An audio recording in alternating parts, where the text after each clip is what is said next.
White officer spits on black man, then learns he's the new police chief. The humid air of Blue Ridge buzzed with tension as Officer Daniels strutted into the break room, his boots echoing against the linoleum floor. He relished in his control, his mocking grin cutting through the uneasy quiet as he sized up the older black man standing silently by the doorway. With a smirk, Daniels spat, literally and figuratively, on the man's presence. The room froze, the shock rippling through onlookers. But what came next left even Daniels speechless. Hours later, that same man stepped to the podium, his voice steady. "Good morning. I'm Richard Nelson, your new chief of police. But before we dive deeper into this electrifying tale of justice, tell me where you're tuning in from in the comments below. If this story grips you, hit subscribe and turn on notifications to catch more inspiring stories like this." The sticky heat of August clung to Blue Ridge, North Carolina, like a damp blanket. Richard Nelson, a man in his late 40s, stepped out of his weathered sedan, his plain clothes immediately setting him apart.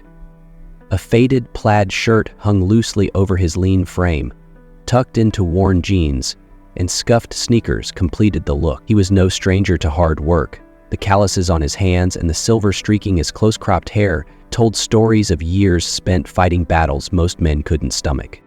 Before coming to Blue Ridge, Richard had worked in cities that never slept, precincts that never rested. His reputation for taking on broken systems was well known, and his transfer here was no accident. Blue Ridge had its charm, rolling hills, small-town diners, and a community that seemed to care. But beneath the surface, the cracks ran deep. Richard wasn't here for a fresh start or a quiet desk job. He was here to fix what others had ignored. He adjusted the brim of his baseball cap and surveyed the precinct parking lot. The sight of polished cruisers gleaming in the sun seemed almost mocking. The muffled laughter of a few officers near the entrance caught his attention. This isn't just another precinct, Richard thought, his eyes narrowing. It's a battlefield, and battles require preparation. Two officers leaned casually against a cruiser. One was animatedly recounting a story, his hands gesturing wildly, while the other tossed a half-eaten sandwich into the bushes. Their laughter was loud, easy, and utterly detached from the seriousness of their uniforms. Richard walked past them, unnoticed, and headed toward a side door. His hand lingered for a moment on the handle before pulling it open. The air inside was a mix of stale coffee, sweat, and faint traces of cleaning products, though not enough to mask the grit of the place. Down the hallway, he spotted a young officer at the lockers. She was fumbling with her combination lock, her fingers slipping repeatedly as she cast nervous glances toward a cluster of older officers down the hall. They weren't laughing like the ones outside, but their presence was heavy, dominating. The young officer, Reyes, was barely out of the academy, her fresh face betraying a mixture of determination and anxiety. She finally managed to open her locker, but her hands trembled as she pulled out her duty belt. Richard slowed his steps, watching the subtle interplay of power dynamics at work. "Rookie," one of the older officers called, his tone dripping with condescension. "Careful with that. Don't want you tripping and shooting yourself." The others chuckled, and Rhea's cheeks flushed a deep red. She didn't respond, instead busying herself with adjusting her gear. Richard felt a pang of anger. He knew this kind of environment all too well, a culture that thrived on intimidation and unchecked egos. It was the very thing he was here to dismantle. Gradually, the room exuded solaced truth. As he turned a corner, the sound of laughter grew louder. He paused outside the break room, where the raucous noise was spilling into the hallway. Peeking inside, he saw a group of officers gathered around a table, their boots propped on chairs, coffee cups in hand. At the center of it all was Officer Daniels, his presence commanding in a way that felt more predatory than charismatic. His uniform was immaculate, his boots polished to a mirror shine, but there was a sharpness to his grin that unsettled Richard. "So I told him," Daniels was saying, his voice loud enough to carry. Buddy, you don't talk to me like that unless you've got a lawyer on speed dial. And guess what? The idiot shut right up. The room erupted in laughter. Daniels leaned back in his chair, basking in the attention, his boots thudding against the table as he stretched. Richard stepped into the room, his presence barely acknowledged at first, but then Daniels' sharp eyes caught sight of him lingering near the doorway. "Hey," Daniels called out, his voice cutting through the noise. "What's this? You lose your way, old man? This ain't the unemployment office." The laughter quieted slightly, and Richard felt the weight of their gazes on him. He squared his shoulders, keeping his composure. "I'm just looking around," Richard said evenly. "Looking around?" Daniels repeated, his grin widening. "You're in the wrong place, pal. We've got standards here." The room tensed. Richard's hand instinctively went to his pocket, gripping the handkerchief he always carried. He forced himself to stay calm. "What, cat got your tongue?" Daniels said, stepping closer. His tone turned mocking. "Or are you just too dumb to speak?" The tension in the room was palpable. One of the officers, Martinez, shifted uncomfortably in his seat, but didn't intervene. "Daniels," a faint voice interrupted. It was Reyes, standing in the doorway, her voice hesitant. "Maybe we should—" "Shut it, rookie," Daniels snapped, his glare silencing her immediately. Then, as if to punctuate his dominance, Daniels spat. Warm saliva landed squarely on Richard's cheek, sliding down in a slow, humiliating trail. The room froze, the shock rippling through the onlookers. Richard didn't flinch. He wiped his cheek with his handkerchief, his movements slow and deliberate. "Is this how you treat everyone?" he asked quietly, his voice calm but edged with steel. Daniels smirked. "Only the ones who don't belong." Richard held his gaze for a moment, then turned and walked out of the room without another word. Behind him, the laughter resumed, though it was less boisterous now, tinged with unease. As he walked down the hallway, his heart pounded. This wasn't just a fractured department. It was a festering wound. And he was here to cut out the rot, no matter how deep it ran. The atmosphere in the break room shifted as Richard stepped into the doorway, the raucous laughter dimming but not disappearing entirely. Officer Daniels, still leaning back in his chair with a smug expression, tilted his head as if appraising Richard. The room was thick with the smell of burnt coffee and stale takeout, and the low hum of the vending machine provided a steady undercurrent to the conversation. Daniel's voice cut through the momentary quiet, loud and taunting. "Hey, you hear me, old man? This isn't a senior center. What do you want?" Richard took a slow breath, his calm exterior masking the frustration bubbling beneath the surface. "I'm just looking around," he said evenly, his tone carefully neutral. Daniels, sensing an opportunity to entertain his audience further, leaned forward, the legs of his chair hitting the floor with a sharp thud. "Looking around," he repeated, his tone dripping with mock incredulity. "We've got standards here, and you're not exactly standard material." The tension in the room was palpable now, the kind of tension that thrived on uncertainty and unspoken power dynamics. A few of the younger officers exchanged uneasy glances, but no one said a word. Martinez, sitting at the edge of the table, shifted in his chair, his fingers drumming lightly against his coffee cup, but he remained silent. Daniel stood up, taking slow, deliberate steps toward Richard.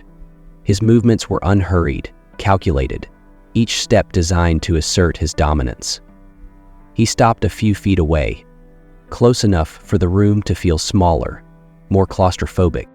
"What's wrong?" Daniels sneered, his voice loud enough to carry. "Cat got your tongue? Or maybe," he added, leaning in slightly, "you're just too dumb to figure out where you don't belong." For a moment, the room was utterly silent, the kind of silence that feels like it could shatter at any second. Richard, his hand still clutching the handkerchief in his pocket, looked Daniels in the eye. There was no anger in his expression, only a quiet, measured determination. The silence was finally broken by a hesitant voice. "Daniels," Reyes said softly from the doorway, her voice barely above a whisper. "Maybe we should—" Daniels turned sharply, his eyes narrowing. "Shut it, rookie," he barked, his tone harsh and dismissive. "Nobody asked you." The two men sat in silence for a moment, their minds racing. Reyes flinched, but didn't move, her hands gripping the strap of her duty belt so tightly her knuckles turned white. Richard's eyes flicked toward her briefly, registering her fear and the quiet courage it took for her to speak at all. The moment stretched uncomfortably, and then, as if to punctuate his dominance, Daniels spat. The saliva landed on Richard's cheek, warm and sticky, sliding down slowly. A collective gasp rippled through the room, the shock of the action freezing everyone in place. Martinez's coffee cup clattered against the table as his hand jerked involuntarily. But he didn't speak. No one did. Richard's reaction was measured. He pulled the handkerchief from his pocket and wiped his cheek with deliberate precision, folding the fabric neatly afterward. When he finally spoke, his voice was calm, steady, and devoid of the anger he surely felt. "Is this how you treat everyone?" he asked, his tone almost conversational, as if he were genuinely curious. Daniels smirked, his confidence unshaken. "Only the ones who don't belong," he said, his voice laced with disdain. Richard held his gaze for a moment longer, then turned and walked toward the door. His movements were unhurried, his posture straight, and his handkerchief tucked neatly back into his pocket. The laughter that followed him out was softer now, less sure of itself, the edges frayed with unease. The hallway outside the break room felt cooler, quieter, a stark contrast to the charged atmosphere Richard had just left behind. He paused for a moment, his hand brushing against the edge of the nearest locker. From the corner of his eye, he saw Reyes hovering near the end of the hallway, her expression a mix of worry and something else, something like shame. She hesitated, her weight shifting from one foot to the other, before taking a tentative step closer. "Sir," she began, her voice barely audible. Richard turned to her, his expression softening slightly. "Yes, Officer Reyes?" Her gaze darted toward the break room, where the sound of subdued chatter still filtered out. She faltered, glancing down at her hands.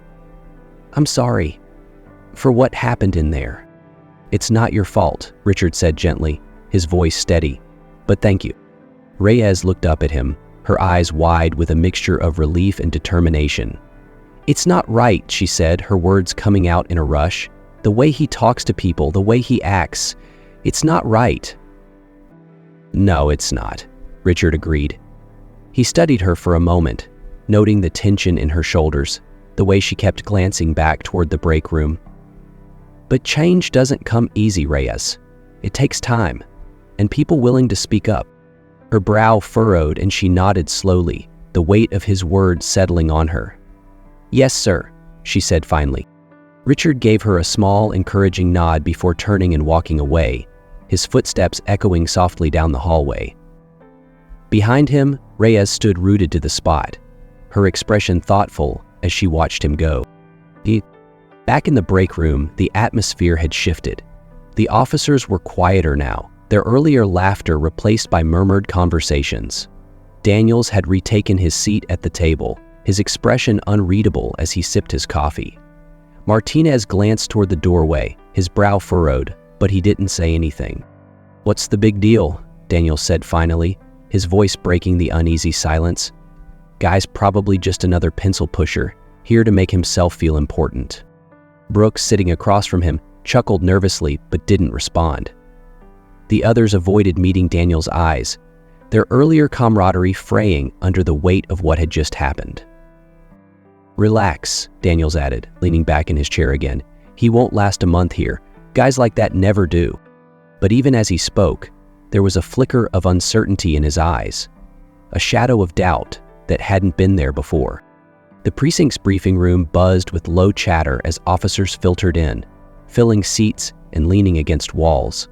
The atmosphere was charged, a mix of routine expectation and lingering unease. Richard's unassuming presence earlier that morning had left ripples, and those ripples had found their way into every corner of the department. In the back row, Daniels sat with his chair tilted precariously on two legs, his smirk firmly in place. He spoke in a low tone to Brooks, recounting his version of the break room confrontation. "Old guy didn't even know what hit him," Daniels said, his voice carrying a faint sneer. "Didn't say a word, just walked out like a whipped dog." Brooks chuckled nervously, shifting in his seat. He nodded, but his eyes darted toward the front of the room, his unease growing. The others around Daniels remained quiet, their attention half soaken on the scene unfolding at the podium. The side door opened, and the room immediately stilled. Richard entered, now clad in formal attire. A crisp white shirt, navy tie, and a tailored blazer. His movements were deliberate as he strode to the podium, a thick folder in one hand. The officers who had been whispering moments before straightened in their seats, sensing a shift in the energy. Daniel's smirk faltered as Richard placed the folder on the podium and began scanning the room. His gaze was piercing, commanding, and when it landed on Daniels, the silence deepened. Daniels' grin disappeared entirely, replaced by a faint tightening of his jaw. "Good morning," Richard began, his voice calm but carrying an undeniable weight. "My name is Richard Nelson. As of today, I'm your new chief of police." A stunned silence gripped the room. A few officers exchanged wide-eyed glances, their disbelief palpable. Daniels' chair creaked as it dropped to all four legs. He gripped the edge of the seat, his bravado evaporating. Richard let the silence linger, his eyes sweeping across the room to ensure every officer felt the gravity of his presence. "When I arrived this morning," Richard continued, his tone steady, "I came in plain clothes to see the department as it truly is, not through rehearsed greetings or polished presentations, but through raw, unfiltered experience." The murmurs started quietly, spreading like wildfire. Martinez, sitting closer to the front, looked down at the table, his guilt etched across his face. Reyes, seated near the side of the room, shifted uncomfortably, her hands twisting in her lap. "What I witnessed," Richard said, his voice cutting through the whispers, "was both revealing and disturbing." The murmurs stopped, replaced by an oppressive silence. Richard's words hung in the air, heavy and unrelenting. "Officer Daniels," Richard said abruptly, his gaze locking onto the man in question, "stand up." Daniels hesitated, his jaw tightening as he glanced around the room. Every set of eyes was on him now, and the smirk he had worn so confidently earlier was nowhere to be seen. Slowly, begrudgingly, he rose to his feet. Richard took a moment, letting the tension build before continuing. "This morning, you demonstrated exactly what's wrong with this department," he said, his voice sharp and pointed. "You spat in my face, not just literally, but figuratively, on the badge and everything it stands for." Gasps rippled through the room. A few officers leaned back in their chairs, their faces registering shock. Martinez's head sank lower, his hands fidgeting on the table. Reyes looked up, her face a mix of nervousness and quiet vindication. Daniels opened his mouth to respond, but Richard raised a hand, cutting him off. "Save your excuses," Richard said, his tone cold and final. "I've heard enough." Daniels' face reddened, but he didn't speak. The silence in the room was deafening, the weight of Richard's authority pressing down on everyone present. Richard straightened, his hands resting on the podium as he addressed the room as a whole. "This department has a choice to make," he said, his voice carrying an edge of steel. "You can continue down the path you're on, one of intimidation, corruption, and complacency, or you can choose to uphold the principles that this badge represents: honor, integrity, and service to the community." His words reverberated through the room, leaving no space for ambiguity. "This isn't a suggestion," Richard continued. "It's a mandate. Things will change, starting today." He turned his gaze back to Daniels, who remained standing, his fists clenched at his sides. "Officer Daniels, you will report to my office immediately after this meeting. We'll discuss your future here." Daniels's lips pressed into a thin line, his nostrils flaring, He nodded stiffly but didn't say a word. "Sit down," Richard said curtly, and Daniels obeyed, sinking into his chair with a barely concealed scowl. Richard took a step back from the podium, his eyes scanning the room once more. "For those of you who believe you can continue as you have, I'll make one thing clear.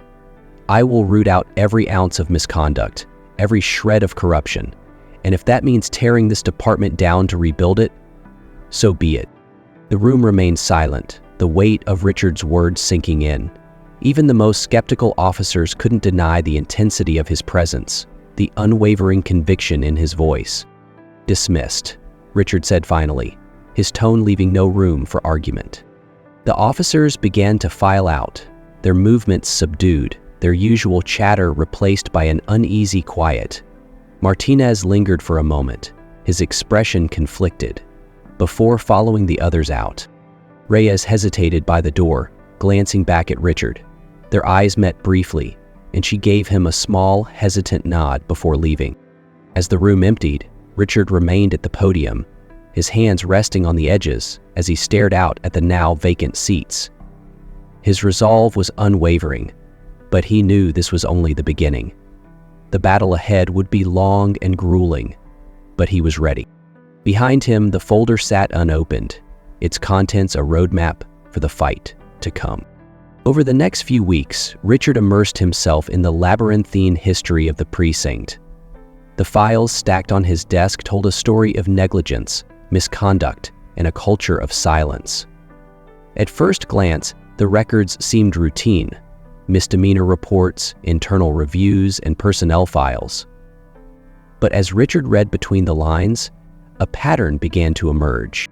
Incident reports involving Daniels were curiously sparse in detail. Complaints against him and a handful of his closest allies were closed almost as soon as they were opened. Key witnesses were rarely interviewed, and disciplinary actions were non-existent. Richard's jaw tightened as he came across an old report from 3 years ago. A civilian had accused Daniels of excessive force during a traffic stop.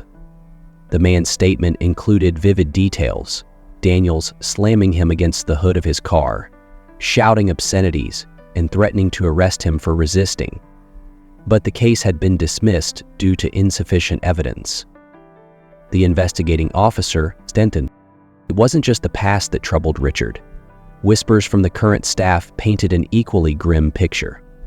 Reyes, hesitant but determined, had come to him late one evening with more troubling insights.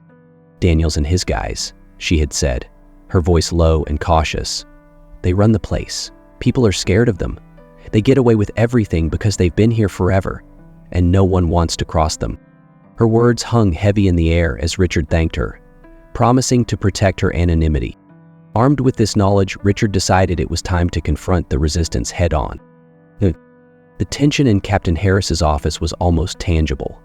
Harris, a stout man in his early 50s with thinning hair and a permanent frown, leaned back in his chair, arms crossed defensively. Richard stood opposite him, the folder of damning evidence in his hands. "You've been here for how many years, Captain?"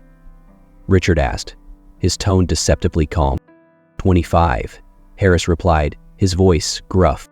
"And in those 25 years," Richard continued, "how many times have you ignored behavior like this?" He slid the folder across the desk, the papers spilling out slightly as it landed. Harris barely glanced at the documents before looking back at Richard. "Chief, Daniels is rough around the edges, but he's a damn good officer. He gets results." Richard's eyes narrowed. A damn good officer doesn't abuse his power or humiliate his colleagues. He's a liability. Harris sat forward, his expression hardening. "You don't understand how things work around here. This isn't some cushy, big city department where everyone plays by the book. Out here, you need people who can get their hands dirty." Richard's voice was sharp as he leaned closer. "Dirty doesn't mean lawless. And it sure as hell doesn't mean untouchable." Harris opened his mouth to respond, but Richard didn't give him the chance. "I've got complaints dating back over a decade, all buried, witnesses ignored, internal reviews rubber-stamped. Daniels isn't just a bad cop. He's the symptom of a deeper problem in this precinct." Harris bristled, his face reddening. "With all due respect, Chief, you've been here what? A month? You don't know the first thing about this department." Richard's reply was ice cold. "I know enough to see the rot, and I know enough to see that it's been allowed to grow under your watch." For a moment, the room was silent, the air thick with unspoken tension. Harris finally broke eye contact, glancing at the papers in front of him. He sighed heavily, running a hand over his face. "What do you want me to do?" Harris asked, his voice begrudging but resigned. "I want your cooperation," Richard said firmly. "We're launching a full investigation into Daniels and his associates. Every incident, every complaint, every closed case gets reopened. And I want it done by the book."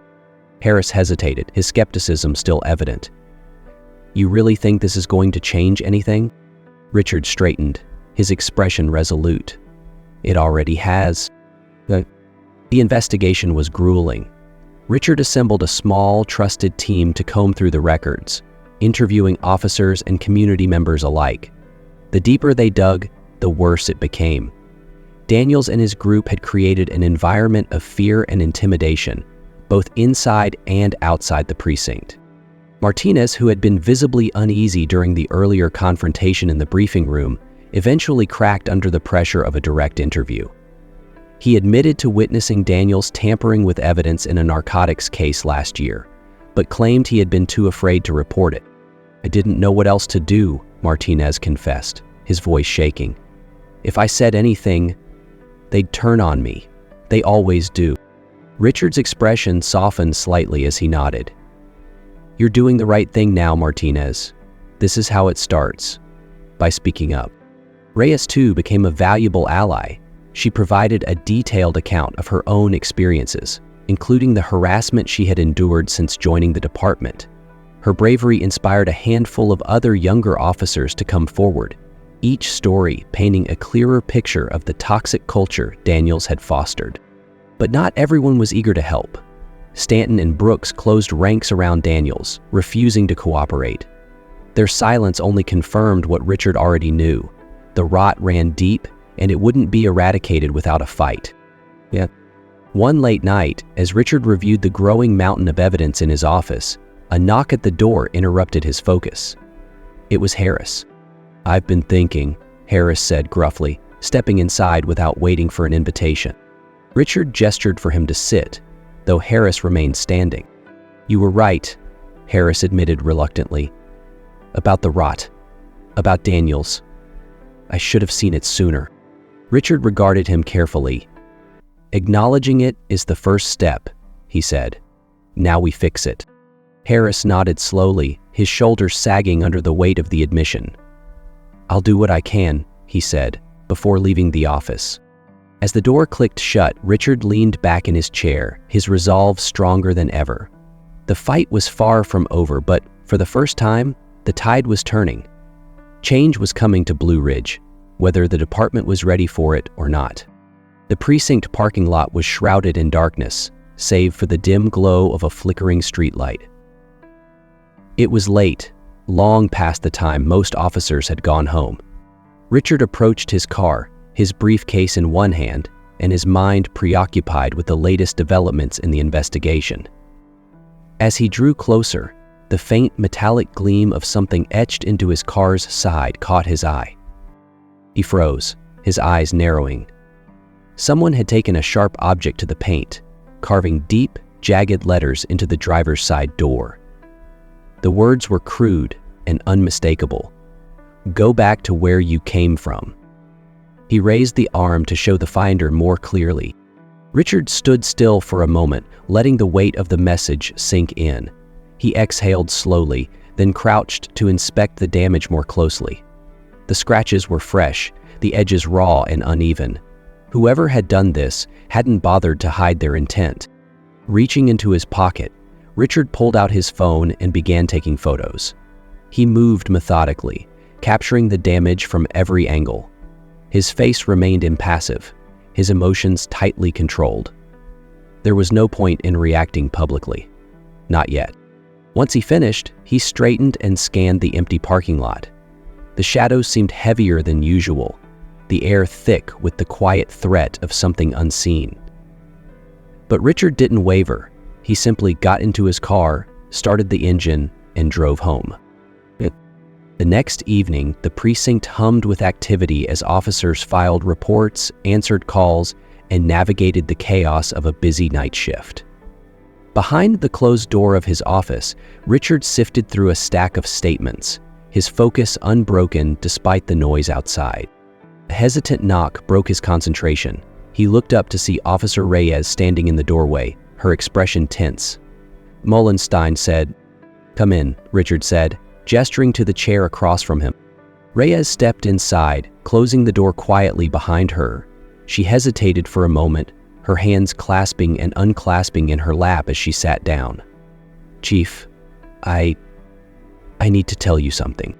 Richard leaned back in his chair, his eyes steady on hers. "Go ahead, Officer Reyes." She took a deep breath, the words tumbling out in a rush. "I think Daniels knows you're onto him. He's been saying things about making sure you don't last here." Richard's expression didn't change, but his silence encouraged her to continue.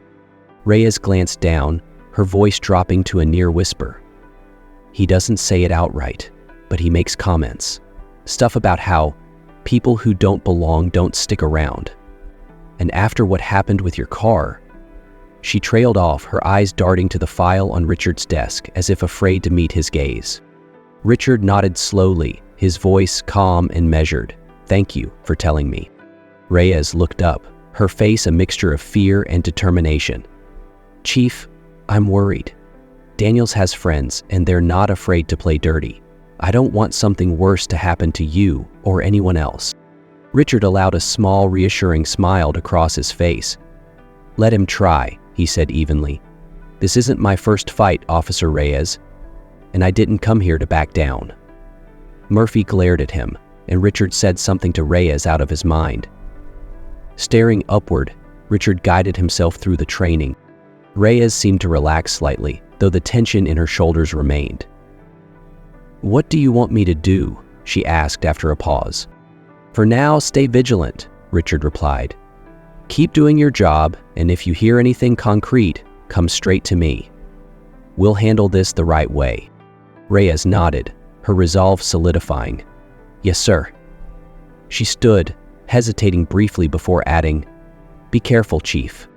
"I always am," Richard said, his tone light but firm. After Reyes left, Richard leaned back in his chair, his thoughts swirling. Daniels's actions were escalating, and the vandalism on his car was proof that the man felt cornered. People like Daniels didn't lash out unless they knew the walls were closing in. Richard reached for his notepad and jotted down a few observations. The car was an intimidation tactic, meant to provoke a reaction. The whispers Reyes overheard were calculated, designed to sow fear and doubt. Daniels was playing a dangerous game, but he underestimated Richard's resolve. The fight wasn't just about Daniels anymore. It was about the culture of silence that had allowed him to thrive. The car, the threats, the passive complicity of others, these were symptoms of a larger disease, one that Richard had come to cure. As he put down his pen, Richard's phone buzzed on the desk. He glanced at the screen. A message from Martinez. "Chief, we need to talk. I think I've got something you should see." Richard's eyes narrowed, the pieces of the puzzle falling into place. The night was far from over.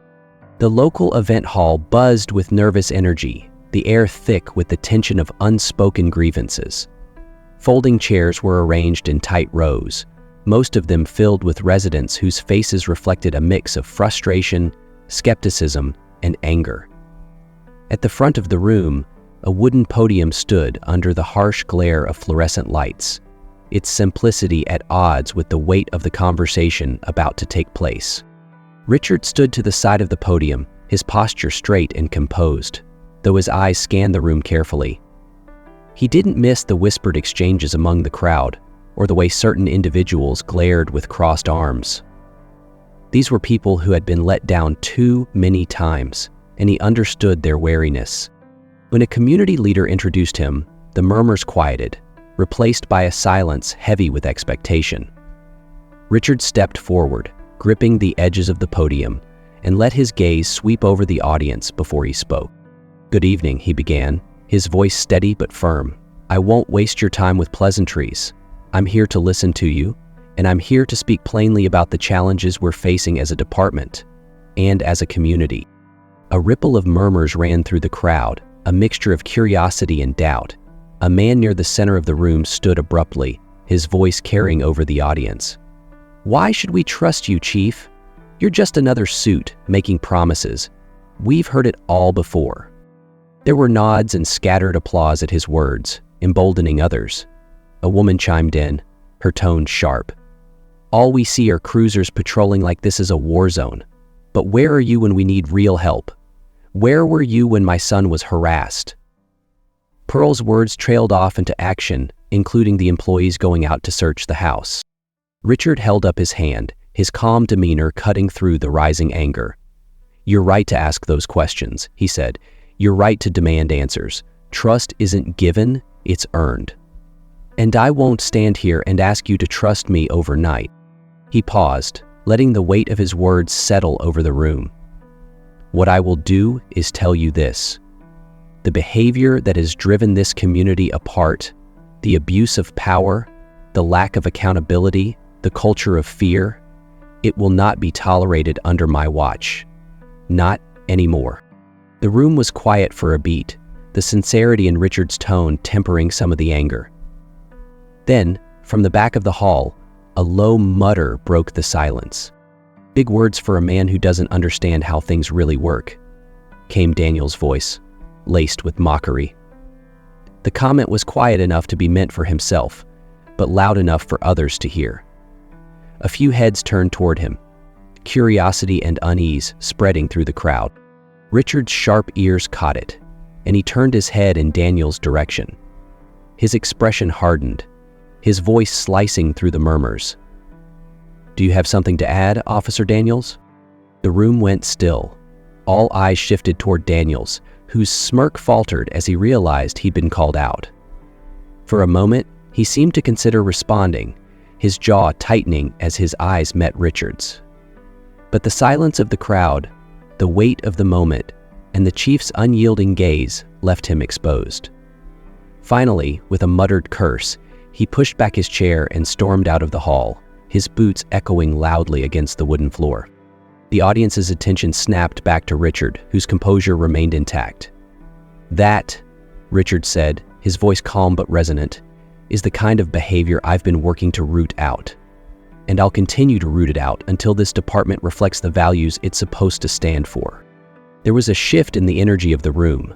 Some residents nodded hesitantly, while others whispered to their neighbors. A woman near the front raised her hand, her voice softer but still firm. "What do you plan to do about officers like him? We've seen how they act. What makes you think you can change that?" Richard stepped away from the podium slightly, his hands at his sides. "By holding them accountable," he said. "Daniels and his allies have operated without oversight for too long. But that stops now. Investigations are underway, and the results will be transparent. I promise you that. But it's not just about punishing bad behavior. It's about rebuilding trust, one step at a time." He scanned the crowd again, his voice steady but impassioned. "This will take time, and it won't be easy. But I didn't come here for easy. I came here because this community deserves better. You deserve better. And I intend to deliver." The room fell silent once more, but this time the tension was different. The hostility that had greeted Richard at the start of the evening had softened, replaced by a cautious curiosity. The people weren't convinced yet, but for the first time in years, they felt like they were being heard. As the meeting wound down, a man approached Richard, his hand outstretched. "Chief," he said, his tone begrudging but respectful, "I've seen a lot of empty promises in my time, but maybe you're different. Don't let us down." Richard clasped his hand firmly, meeting his gaze. "I don't intend to," he said. As the crowd began to disperse, Richard stayed behind, watching them go. He knew this was only the beginning. Trust wasn't built in a single night, and the battle ahead would test every ounce of his resolve. but seeing the flickers of hope in their faces reminded him why he was here. This wasn't just about fixing a broken precinct. It was about rebuilding the bridge between a community and the people sworn to protect it. And for that, Richard was willing to fight. The precinct was in chaos by the time Richard arrived the following morning. The recording, leaked overnight, had spread like wildfire.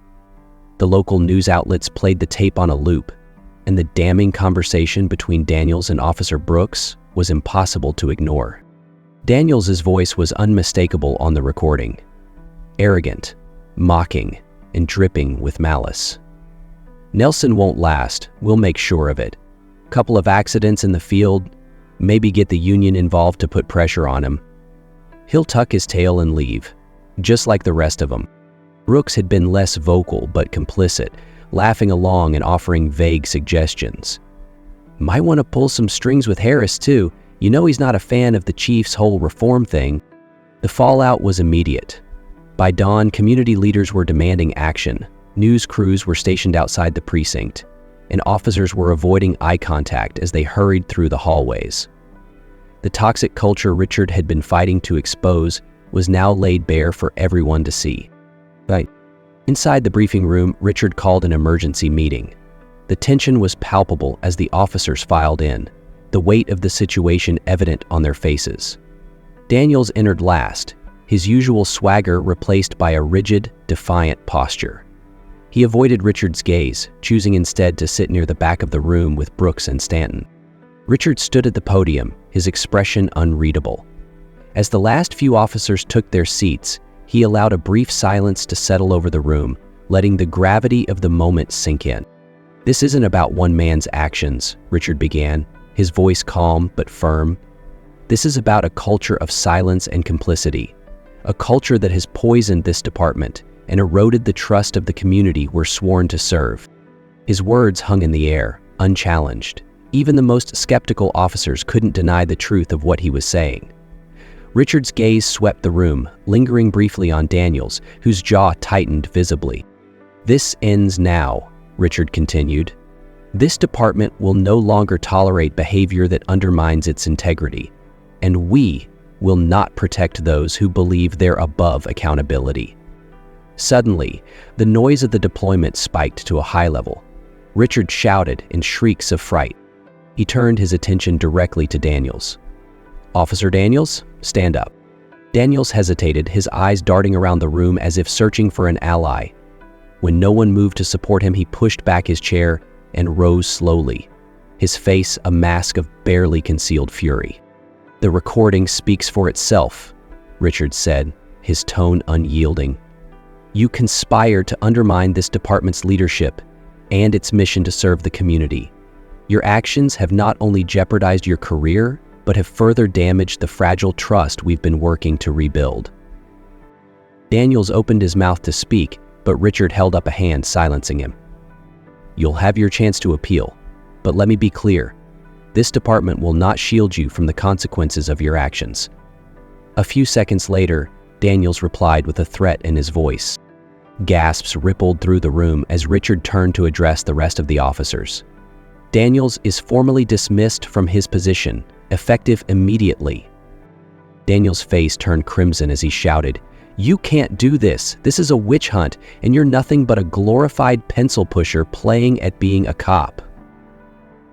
Daniels' notebook read tiny red lines that pointed to the previous lines in the Christmas time. The room bristled with tension, but Richard remained calm. "This isn't a witch hunt, Daniels. It's accountability.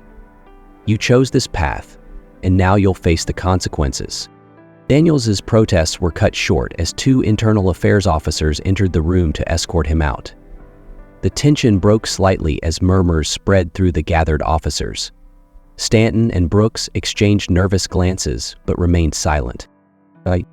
As the meeting continued, Richard addressed the broader implications of the tape. "This recording is a wake-up call, not just for the community but for all of us. We cannot rebuild trust without addressing the root of the problem, and that starts here, with every single one of you." Martinez, sitting near the middle of the room, raised his hand hesitantly. "Chief," he began, his voice shaky.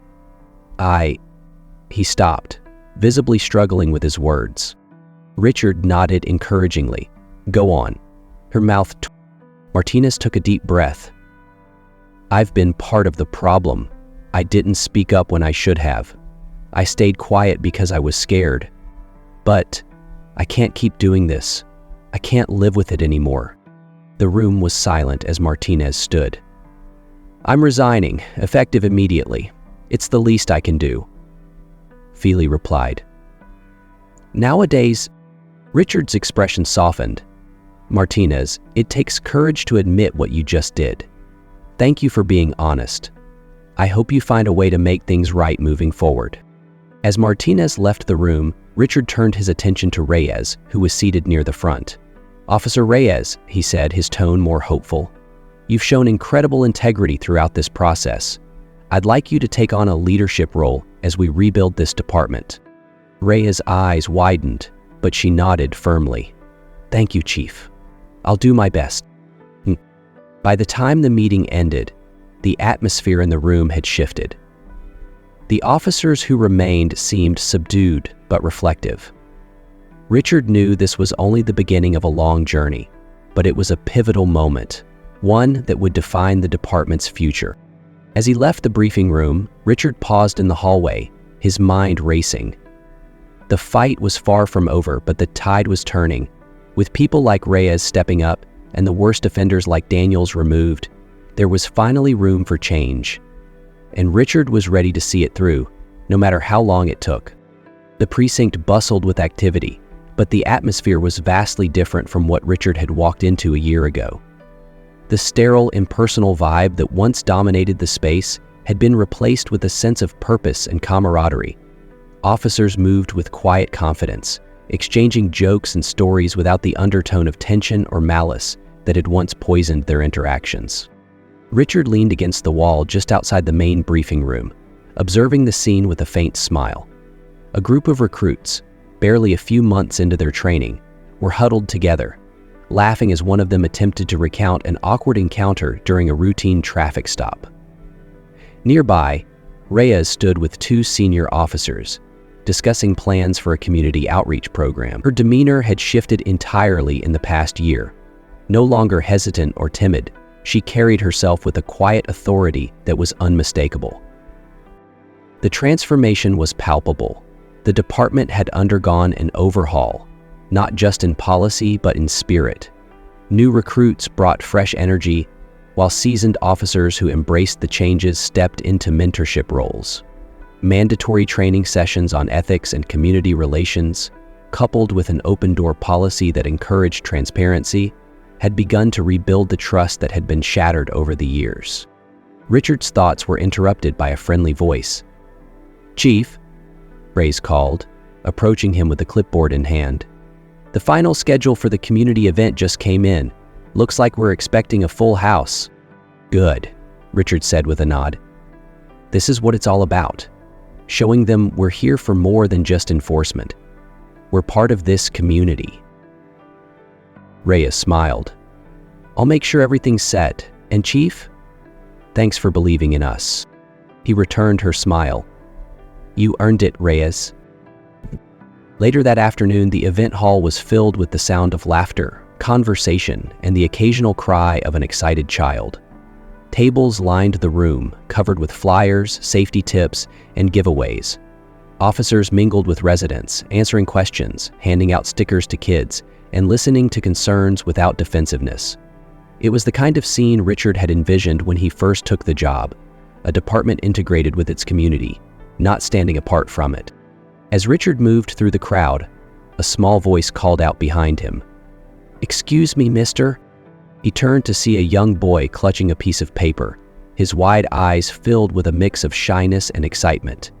Richard recognized him immediately. It was the same boy he'd seen at his first community meeting, the one whose mother had spoken out about police harassment. "What can I do for you?" Richard asked, kneeling slightly to meet the boy's gaze. The boy held out the paper.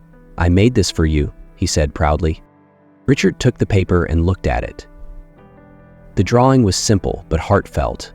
A police officer kneeling beside a child, handing them a balloon. Above the scene, in colorful, uneven letters, were the words, "Thank you for helping us." "This is you, right?" the boy asked, his smile lighting up his face. Richard felt a lump rise in his throat. He smiled back, his voice soft. "That's the goal, son." The boy beamed before darting off to show his work to another officer. Richard stood there for a moment, the drawing still in his hands, his chest tightening with a mixture of pride and resolve. He folded the paper carefully and slipped it into his jacket pocket, a reminder of why he had fought so hard to bring change. As the event wound down, Richard stepped outside to the parking lot, the sun dipping low on the horizon. The air was cooler now, carrying the faint scent of fresh-cut grass and the sounds of children playing nearby. He leaned against a railing, watching families trickle out of the hall, many stopping to chat with officers on their way out. In the distance, he spotted Martinez, now a civilian, shaking hands with one of the officers. It wasn't lost on Richard how much courage it had taken for Martinez to step away and own his mistakes. The former officer had since become a vocal advocate for police reform, using his experience to push for change beyond Blue Ridge. Reyes emerged from the building, a clipboard still in her hand. "You heading out, Chief?" she asked. "In a bit," Richard replied, just taking it all in. She nodded, pausing for a moment. "It's different now. Better." "It is," Richard agreed, "but we're not done." She smiled knowingly. "We never are." As she walked away, Richard turned his gaze back to the horizon. His thoughts drifted to the battles fought over the past year, the sleepless nights, the resistance, the moments when it seemed the fight was too uphill to win. And yet, here he was, standing in a precinct that was beginning to reflect the values it should have always upheld. His inner voice, steady and determined, broke through the calm. "Change isn't easy, but it's worth every fight."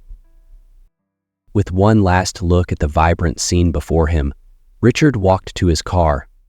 The weight of leadership still sat on his shoulders, but it felt lighter now, bolstered by the knowledge that real progress had been made. The road ahead would always be challenging, but as long as there were people willing to stand up and fight for what was right, Richard knew it was a journey worth taking.